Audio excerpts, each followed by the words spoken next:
Ladies and gentlemen, independent Americans around the country and around the world. The world is again on fire. It is one thing after another, and national security and politics are at the epicenter of all of it. And the man that is a returning champion, a friend of this show that will be joining us, is smack dab in the middle of all of it, just as he always has been after appearing 2 other times on this show. He's one of the smartest reporters in military and national security. He's a very busy man. He's going to be a lot busier, I think, in the next couple of months. The great and powerful Dan Lamothe is back with us on Independent Americans. Welcome back, sir. Thanks for having me. So as I said, you're going to be busy, man, as if you weren't busy enough. I want to talk about your trip with CQ Brown. I want to talk about Israel. I want to talk about China. But let's ground ourselves in where are you and how are you, man? Yeah, I'm in Northern Virginia right now. I worked a good portion through the weekend as we're paying attention to what's going on Gaza. But yeah, at the moment, I'm working from DC area, in and out of the Pentagon, trying to make sense of what happened. I was in Brussels last week. You mentioned CQ Brown. I was with General Brown last week, and got back, and we kind of rolled right into continuing to cover this. Can I start with that? You were with CQ Brown. We've covered it on this show. He's the new chairman of the Joint Chiefs of Staff, who's finally been confirmed and is finally in the role.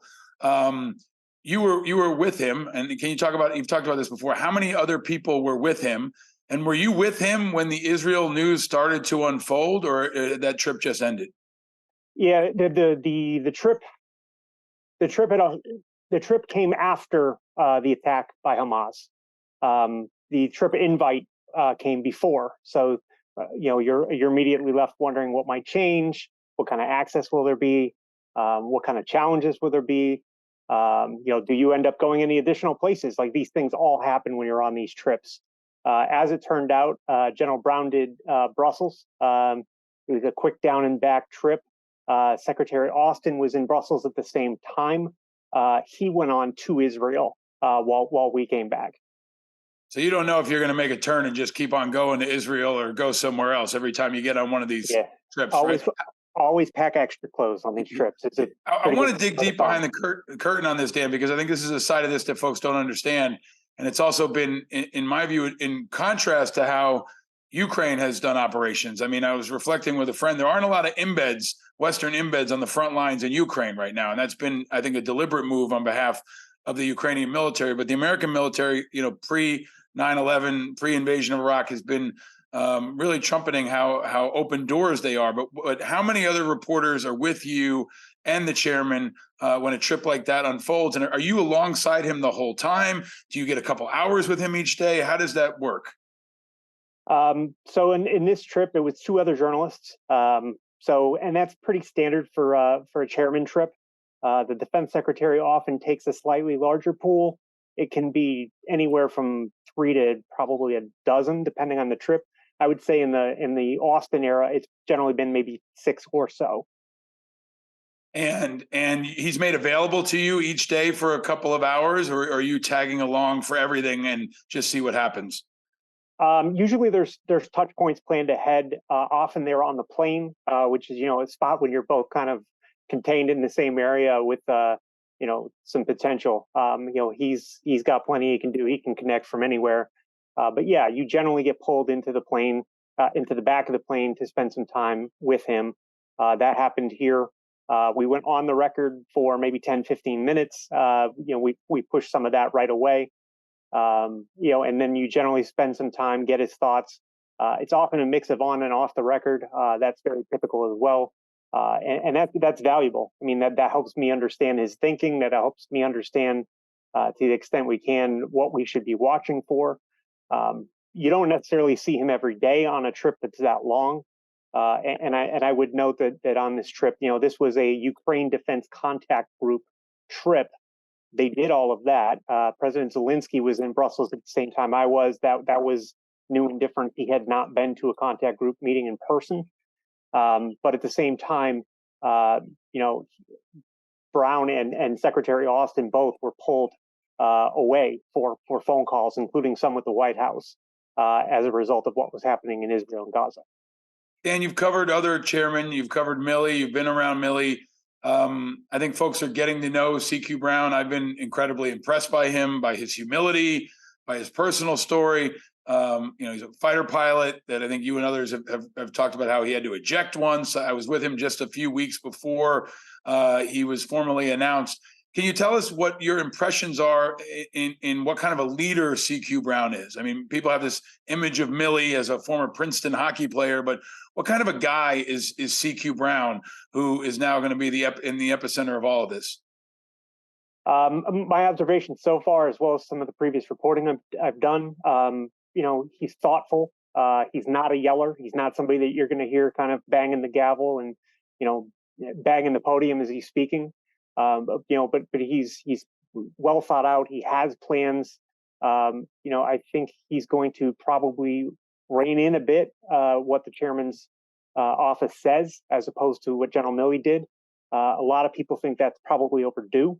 I think in some ways he might parallel General Dunford in terms of the kind of the tone he takes to the office. He'll engage. He's going to be involved. He's going to have a public presence, but perhaps a bit less so than General Milley. Yeah, that's going to be interesting. I'm sure that would be his desire, but I wonder if the current events are going to allow it, where we're going to want to hear from him, on almost a daily basis. Can you talk about, we can't just detach this from the politics, right? I mean, his confirmation was held up for months because of the Tommy Tuberville shenanigans. Is there kind of a sigh of relief that they can finally get to work? And how much of the continuing drama of these holds is impacting his work in the day to day? I mean, are there immediate folks that would be around him that aren't around him because of the Tuberville holds right now? I think the most significant observation I had on that is because everything was delayed. He didn't seem to have as many days, weeks to prepare for the new job. In sort of the left seat, right seat, you would hear where you kind of have two people sort of in the same job at the same time, able to pay attention. So he didn't have all of the meetings you might necessarily expect with foreign leaders, his counterparts overseas, prior to being put right in the job. So I think he's catching up quickly, but I think there was a period where it was like, all right, fire hose. Let me get a sense for what's going on. I think that's a challenge. I think it becomes less of a challenge over time, but I think getting into the job, it was a challenge. In terms of more broadly, I mean, there's a lot of vacancies elsewhere still that are directly relevant to what we're seeing going on overseas. The Fifth Fleet, three-star Navy admiral that kind of oversees the Middle East region. That's a vacancy right now. These are the sorts of jobs that are going to be impacted going forward, despite what's going on in the world. So I know that you have to be really, really careful in the things you do comment on and how you comment them on. But how do you evaluate the impact of this on morale? Morale is kind of always this very difficult thing to pin down, and often becomes kind of a political talking point. But can you assess the impact of these holds on morale overall, and just as Israel and now Gaza and whatever else unfolds? What do you see as the impacts of the actual impacts of those holds? Because Tuberville says there's no impact whatsoever. I know that to be untrue. I think most objective people will say that's untrue. But what actual impacts are you seeing that are impacting the force that other folks might not see because they're not as close to it as you? Yeah, I would say objectively, it's not true that there's no impact at all. I mean, just on its face, people are uncertain when they move, how they move, where they move, if their nomination holds up, depending on how long this drags out. I don't see how you could say there's zero impact as a result. Um, I think it's hard to assess, honestly, and I think it depends on the position. I think it depends on the individual. What I think is relevant here is that there's a growing number, not shrinking, despite the chairman and some of the other joint chiefs being seated in their new roles. We're still looking at upwards of 300. That will continue to go up as the year goes on. And I think, as we look forward, there are some people who are not retiring when they plan to try and kind of stem this and make sure that somebody with the seniority to hold these senior positions is in place. There are other positions where you're seeing a one-star general where a three-star general should be. or something like that. These are likely very capable leaders in their own right. They don't have the experience you would hope for or anticipate in a three-star commander who's in charge of 30, 40, 50,000 people. Hmm. And you've just got some folks who are getting, half the sleep they used to get, right? I mean, they're just working essentially unpaid overtime, trying to do two jobs. And I think, I've been pretty outspoken about how I think this really throws a wrench in our military at a time when we don't need it. I think it does impact morale and recruiting. I've asked why more leaders aren't doing anything about it. And now it looks like Congressman Pat Ryan, who represents West Point, has put forward legislation to try to at least kind of slap the wrist of Tuberville. I don't think it's going to have any teeth, but he's the first one to kind of put forward. Is there any sense of what is happening behind the scenes to stop Tuberville from doing this, to work around, the military planners are strategists. So how are they strategizing when it looks like Tuberville's not going to stop holding it and they've got to figure out what to do? What are they doing to figure that out, Dan? I mean, the on-the-record version would be that the Pentagon is largely leaving this for the Hill to handle, leaving this for Senate Democrats and others to, make sense of how to confirm these positions. They would tell you that that's the Senate's job. They don't want to get in the way of that. However, I think part of the calculus here behind the scenes is depending on how you handle it now. Let's say you really try to ram through these positions one by one, hours upon hours of voting, I would note, to do that for all of these positions. If you're going to do it one by one, as opposed to voting in batches, which is, had been the customary goal. Somebody hadn't done anything that was weird, you vet the people. If there's nothing objectionable, nothing controversial, no reason to pull them out of the pile, you can kind of voice vote style approve 30, 60, 100 people at a time that way. You do the work behind the scenes. You don't have to vote aye or nay one by one on all of these spots. It's simply not a great use of the Senate's time, is basically the explanation we usually get. I think there's a concern here that you've kind of opened a door here to something that hadn't been done really before on this level. There have been holds. There certainly have been holds on the political appointee side. But to hold this many military officers for this length of time, there were examples where you could say this was held for a finite number of days, but this isn't ending, right? Like that's the problem. It's just continuing to go on. I think the Pentagon looks down the road and says, if they could do it now, they can do it a year from now. They can do it with the next batch. How do you manage this not only for this crisis, but to try and discourage this kind of thing from happening in the future? So Austin's been pretty outspoken about this, and he's ramped up the rhetoric in kind of naming Tuberville specifically. It feels like CQ Brown's been keeping his powder dry.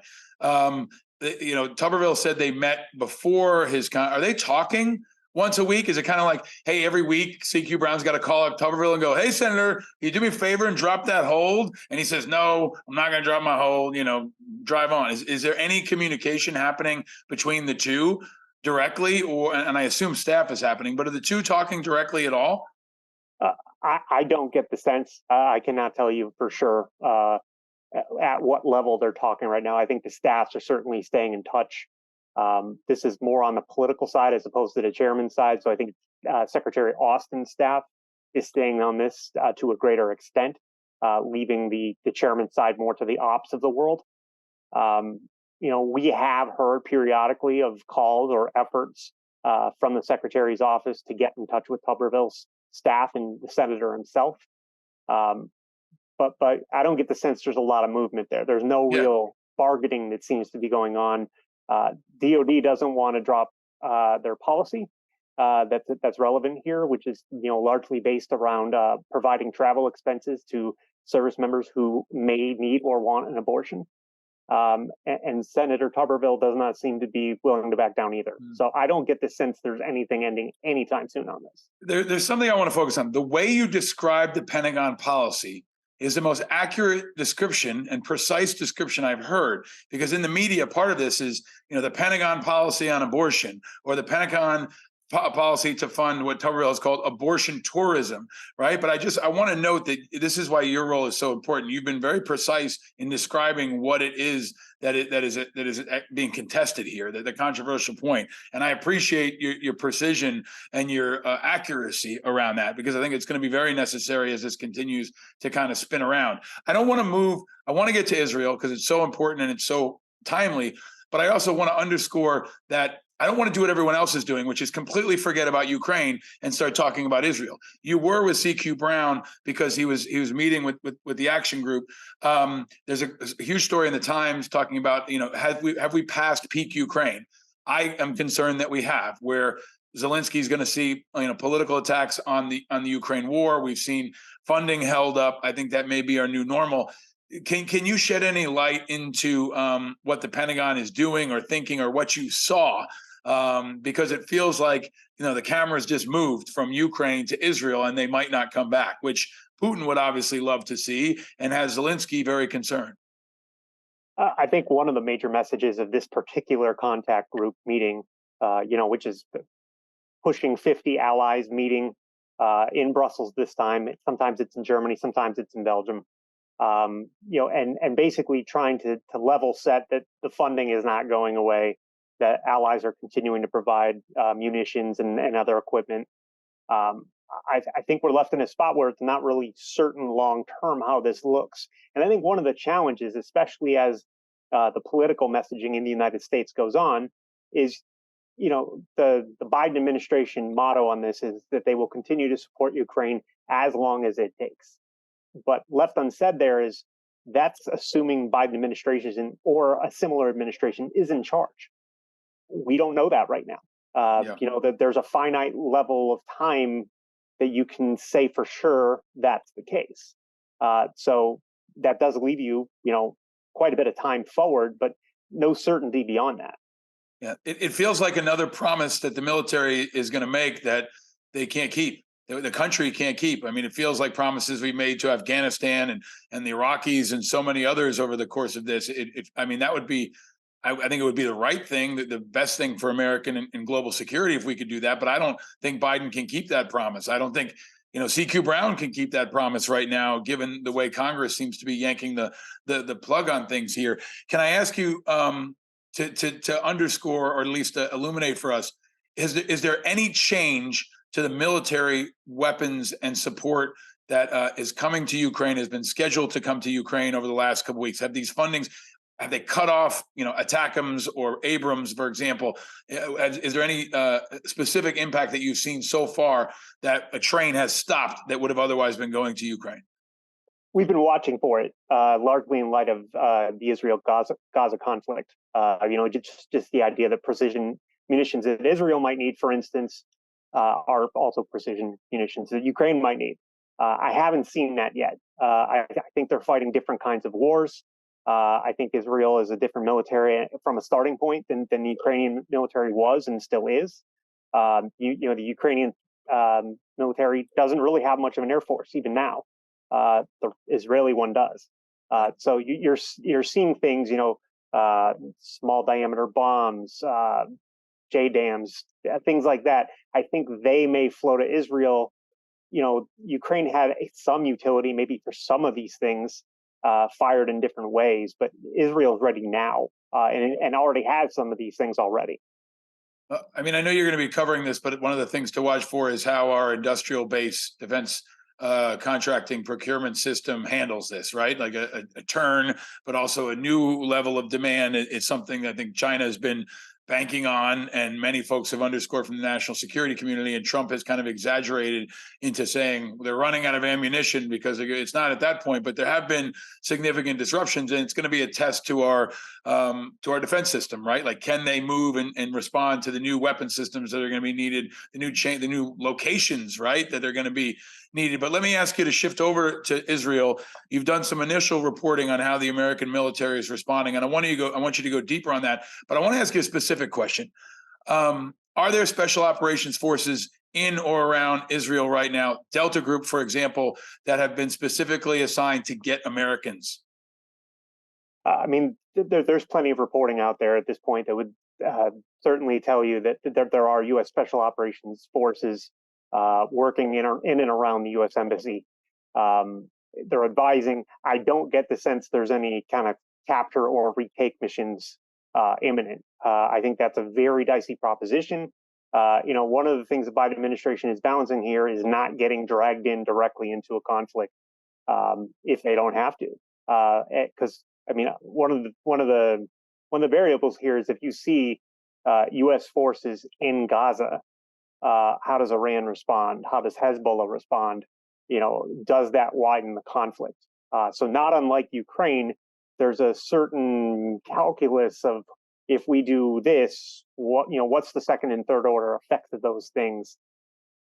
These hostages that are in Gaza. I mean, that's a tough road to hoe right now. Yeah, I mean that's the one that I'm watching most closely, because I think we know that if there were people that in unmarked uniforms that were going to go in to get American hostages, we wouldn't know about it until after it was over. But at the same time, I wonder what those conversations are like, where we say to the IDF, go get our Americans, or do we say we're going to get our Americans, right? If they are able to get locations on specific American hostages, I would imagine this is going to be that kind of Osama bin Laden type war room question for Biden that we will see or not see unfold in the next couple of weeks.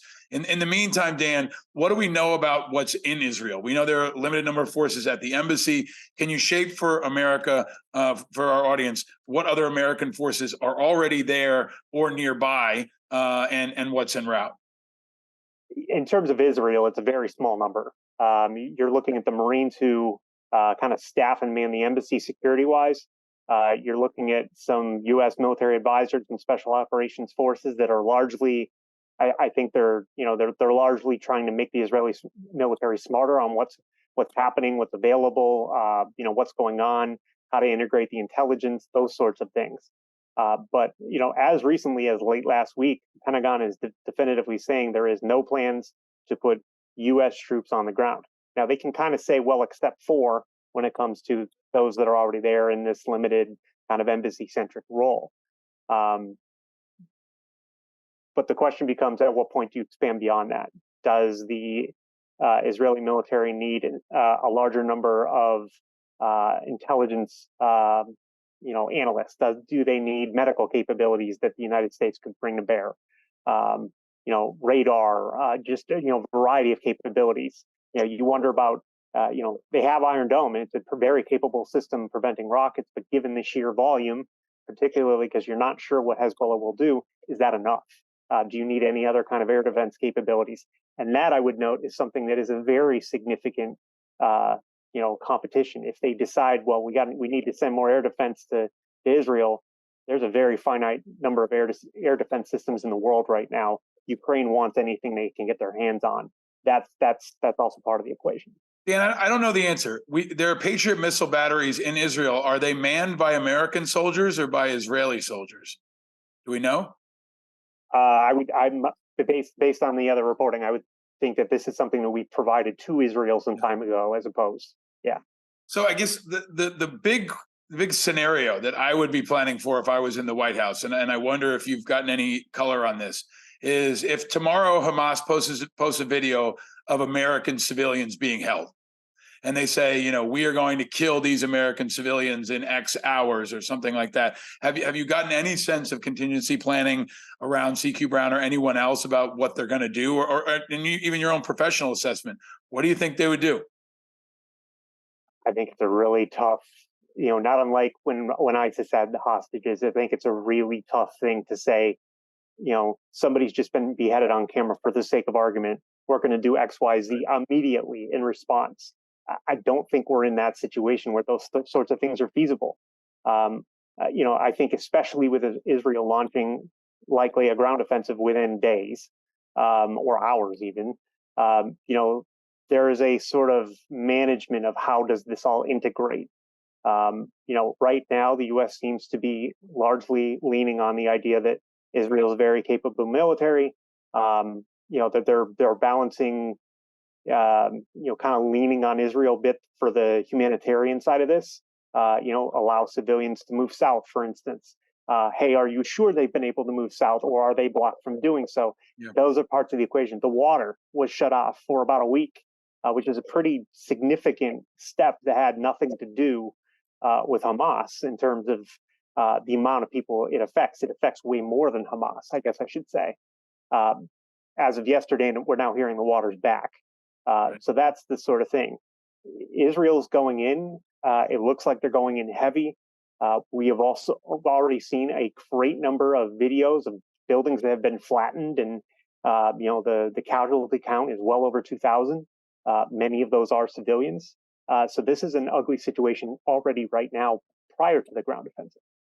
I mean, the other scenario that is, I think, likely to unfold is you've got Americans with dual citizenship, and you've got Americans who serve in the IDF. I think of Congressman Brian Mast has been very outspoken from Florida, saying that he's the only member of Congress who served in the IDF and in the U.S. military. I think he had an IDF uniform he was wearing in the halls of Congress the other day. But we have no sense of how many Americans are serving in the IDF, do we, Dan?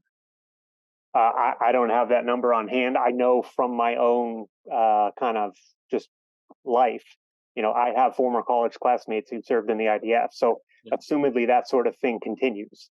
Some of them are dual, some of them are, the interesting family dynamics. I spoke to a woman last week. She went to high school in Northern Virginia. She's lived in Israel for the last several years. Extended family members of hers were taken back into Gaza. One of those was an American citizen in her 80s. So, these are all factors. Yeah. Yep. Can I ask you to just talk about Milley for a second? He's now retired.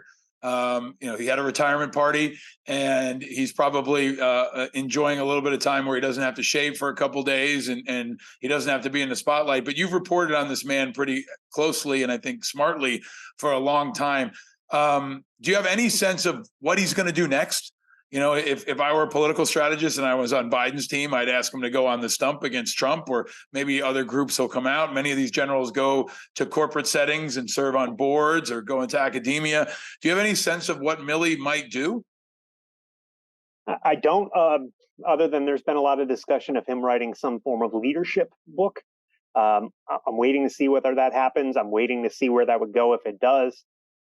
He's got a place in the DC area that, aside from where he was living at Fort Myer, and I think at this point it's decompress a bit. He's got children, he's got grandchildren. I think these are all things that he has time now to take a deep breath. We'll see we'll see what he does. None of these guys have made the jump. Like, I think back to Admiral Mullen and Petraeus and McChrystal and McCraven and so many others. Very few of them have made the jump into politics. Do you think that might be in the cards for Milley? Do you think he'd run for office somewhere? I have no real good sense of that. Generally speaking, a lot of military officers see the chairman's role as trying to be nonpartisan, trying to stay out of politics, with the caveat that if you're going to jump in, you can jump in with both feet and be a politician. But just there's a calculus of when do you weigh in politically, what do you say. So consequently, you've seen General Dempsey, General Dunford weigh in on occasion, and usually it's in very specific lanes. Advocating for the nonpartisan nature of the military, things like that. Maybe voting, something like that, but not jumping in to attack Senator X on a given day over something they said. The great exception being General Mike Flynn, right? Who's now out there. I want to ask you, because I've got you. I know Congressman Gallego from Arizona and others brought up an issue. I don't know if it was legislation to try to review whether or not there was a place to have him court-martialed or have his pension removed. He's getting a couple $100,000, a year still is in his military retirement. Have you heard anything about that inside the Pentagon, or reported on, or have you done any reporting on anything related to review this policy, where now it seems like a lot of generals are much more political than ever before, and I would argue, and others, that Flynn's been supporting insurrection and overturning the election specifically for Flynn and his retirement. Do you have any news or any sense of that specific issue? There's a really interesting exchange that was in General Milley's testimony on the, before the January 6th, uh, committee that's kind of been investigating this. And he was about as frank as you could be in that setting. Specifically raised, he was asked specifically about the Flynn situation. Um, and he kind of noted that he disagrees with him greatly. And he didn't really recommend one course of action or the other, but he made it very clear that doing anything along these lines would be a very significant, complicated step and dicey for the military itself politically. So, as much as I think even someone like General Milley disagrees with what he's seen from General Flynn, I think he was flagging, like, hey, warning, you can do this, but there are a lot of complexities that go with it, a lot of downstream challenges that may go with it. I read it as largely saying, hey, you can do this, but this is a major, major step, and you might want to think twice. Right. You cover so many good things. You also had a story about a dogfighting ring that a senior leader inside the Department of Defense, I think, right? Correct me if I'm Yeah. wrong, was running. You exposed that, and that's unfolded. I encourage everyone to read that piece. I don't think we have enough time to go into it, but I think that was an important one that you wrote about. I want to ask you about another one that was in the news for like 3 days nonstop and has now disappeared. Do you have any sense of what happened to Private King, the soldier who went across the DMZ into North Korea, was held? What's going on with Private King? Where is he? And do you have any sense of what's going to happen next? So at last check, and I think it's likely very much still the same. They're sort of slowly reintegrating him. I think they're trying to get a sense for his mental health. I think they're trying to get a sense for his physical health. He's likely, like you look at what he's done, you look at, some of the things that had already emerged in his recent past. He very well could face some form of military discipline. But I don't get there's a sense that there's a rush to push that forward. And whether they decide to go the sort of administrative punishment, the non judicial punishment route, or actually do a court martial, I don't know. I think probably both are on the table, um, but this could drag out for a while. I don't get the sense there's any uh, need on the Pentagon side to push this forward immediately. Dan, rounding out our summary of the wild and wacky world of national security and defense here, we can't not talk about China, because now we've got Ukraine, we've got Israel, but the kind of the third shoe to drop, of course, would be China and Taiwan, where all of us in the national security world are watching and waiting to see what could happen next. Do you have any update on the, I guess, the situation and the relationship around Taiwan and our military posture vis-a-vis China? I think it largely holds at the moment. Lots of attention, lots of jockeying. Even the U.S. Coast Guard has a role in the Pacific at this point, largely because some of these navies in the region are more like our Coast Guard than any kind of actual navy that projects power hundreds and thousands of miles. So I think that's part of the equation. You're seeing China try to weigh in dynamic ways in Afghanistan and other places like that. Um, it's a complex problem, but I don't get the sense there's any kind of immediate movement that's going to jump to the headlines. I can't not talk about China. Next time, maybe we can go deeper on the Arctic. Maybe one last question, alibi to use a military term. Recruiting has become kind of a punching bag in this political conversation where, frankly, the work you do has become more politicized than any other time, maybe in modern American history, right? The military, Department of Defense, is now in the middle of almost every culture war, right? Is the military too woke? DeSantis launched his campaign saying he was going to de-wokeify the military. Trump and Milley are at battle. And it seems like elements of the Republican Party have made the Department of Defense a focus. And one thing they continue to talk about is recruiting. I saw that the Marine Corps beat their numbers. They usually do. But do you have any sense of just how all of this shit is impacting recruiting, and what's the real deal on where the military is on recruiting right now? It's a challenging environment, and I think it will remain so. I think part of that is the economy. I think part of that is sort of this hangover. We're in an era where the military took a pretty big L on Afghanistan. I think that's at least a factor. I think you're seeing some service members, particularly those who are conservative in their own right, who are waving their children away from serving. I think that is a dynamic. Um, but I think the other piece of this is, the military has often struggled a bit more to recruit in sort of these periods that are, there are no direct large scale American military operations overseas. It's usually easier to recruit when you have, or in Iraq and Afghanistan, something like that. There's always young service members stepping forward at that point, partly, out of patriotism, partly out of a desire to prove themselves. And we're kind of in a period where that's not the case. So that makes it a little trickier, particularly I think for the Army, where it's not the high tech technology that the Navy and the Air Force has. It's a little more challenging for them to meet their numbers. They're also the largest service. I think that's a component as well. Yeah, I mean, I know that the Democrats want to play this up specifically, but I feel like the COVID vaccine mandate was something that absolutely impacted recruiting, especially among conservatives and maybe more moderate people. Do you have any sense of, now that we look a little bit further away from that, to what extent that specific policy mandate impacted recruiting? I don't. I think that, we've seen the numbers of, some number of dozens, hundreds, low hundreds, that were kind of caught up in not wanting to get the vaccine, despite whatever 8, 9 other vaccines that people were getting and have been getting for generations. So yeah, I mean, the vaccine became politicized, and some people have claimed religious exemption. That got a bit complicated. What constitutes a religious exemption? And if I'm, for the sake of argument, Catholic, and saying that I don't want this vaccine because I'm Catholic, but I'm already getting the other 7 or 8, like, it's hard to kind of make sense of those things.